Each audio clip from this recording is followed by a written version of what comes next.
Assalamualaikum warahmatullahi wabarakatuh. Perkenalkan, nama saya Arsyad Alamsyah dari jurusan Teknik Informatika, Prodi Pendidikan Informatika, kelas PTIKF. Di sini saya akan menjelaskan beberapa materi yang telah saya rangkum dari materi 1 sampai materi ke-6, infografis pendidikan kewarganegaraan. Materi pertama, hakikat dan urgensi identitas nasional. Identitas. Kata identitas berasal dari kata identity, yang berarti ciri-ciri atau keadaan khusus seseorang atau jati diri. Faktor identitas nasional. Yang pertama, primordial. Yang kedua, tokoh. Ketiga, perkembangan ekonomi IKA. Keempat, Bhinneka Tunggal. Yang kelima, sejarah dan kelembagaan. Undang-Undang Republik Indonesia Nomor 24 Tahun 2009. Yang pertama, mengatur bahasa negara. Yang kedua, mengatur lambang negara. Yang ketiga, mengatur bendera negara. Dan yang keempat, mengatur lagu kebangsaan. Bentuk identitas nasional. Yang pertama, identitas primer. Yang kedua, identitas sekunder. Bentuk identitas. Yang pertama, bentuk identitas secara historis. Yang kedua, bentuk identitas secara sosiologis. Dan yang ketiga, bentuk identitas secara politis.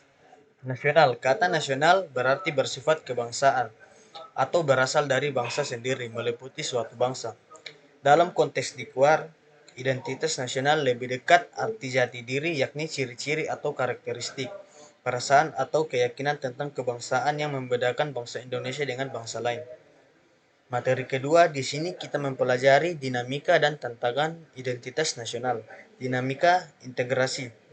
Dinamika integrasi nasional di Indonesia sejak kita bernegara tahun 1945, upaya membangun integrasi secara terus-menerus dilakukan.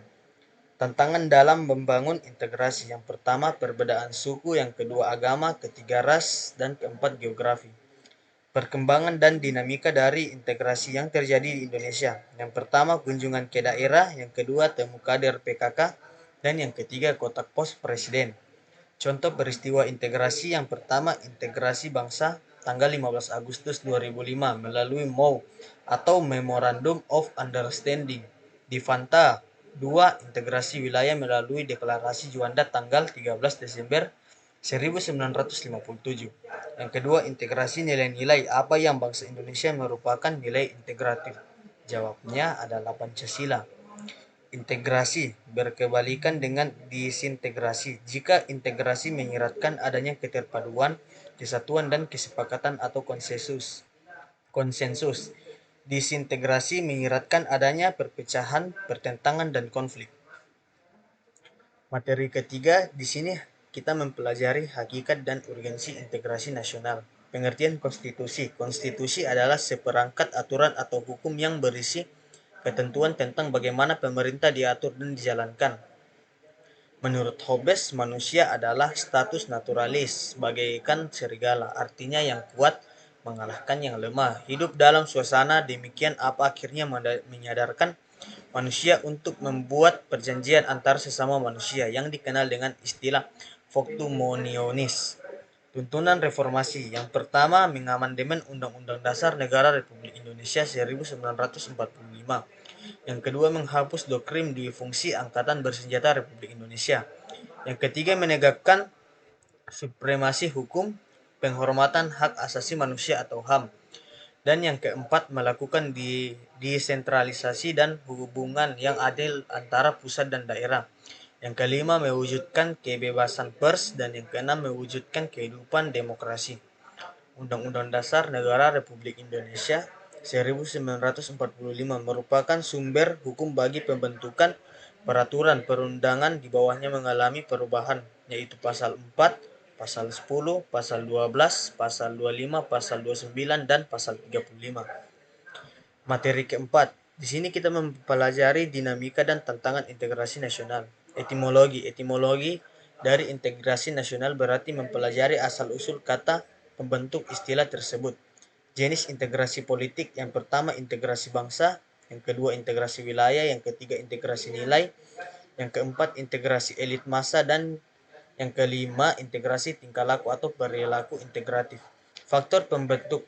Yang pertama, adanya ancaman dari luar. Yang kedua, gaya politik kepemimpinan, yang ketiga kekuatan lembaga-lembaga politik, yang keempat ideologi nasional, dan yang kelima kesempatan, keenam pembangunan ekonomi. Pentingnya integrasi nasional. Yang pertama, identifikasi fenomena, gambaran hukum fenomena atau peristiwa alam yang akan dibahas. Yang kedua, rangkaian kejadian. Pada bagian ini dijelaskan tentang penyebab dan akibat yang ditimbulkan dan fenomena tersebut. Yang ketiga, interpretasi, ulasan atau penarikan kesimpulan. Materi kelima. Di sini kita mempelajari hakikat dan konstitusi negara Indonesia. Fungsi konstitusi yang pertama membatasi kekuasaan pemerintah agar tidak terjadi kesewenang-wenangan. Yang kedua, sebagai piagam kelahiran suatu negara. Yang ketiga, sebagai sumber hukum tertinggi. Keempat, sebagai alat membatasi kekuasaan. Yang kelima, sebagai identitas nasional dan lambang. Keenam, sebagai pelindung hak asasi manusia dan kebebasan warga suatu negara. Tujuan konstitusi yang pertama memberikan pembatasan sekaligus pengawasan terhadap kekuasaan politik. Yang kedua, melepaskan kontrol kekuasaan dari penguasaan sendiri. Yang ketiga, memberikan batas-batasan ketetapan bagi para penguasa dalam menjalankan kekuasaannya. Jenis-jenis konstitusi yang pertama, konstitusi tertulis. Yang kedua, konstitusi tidak tertulis atau konversi. Sifat-sifat konstitusi yang pertama, fleksibel. Kedua, rigid. Dan materi keenam atau yang terakhir, dinamika dan tantangan konstitusi negara Indonesia.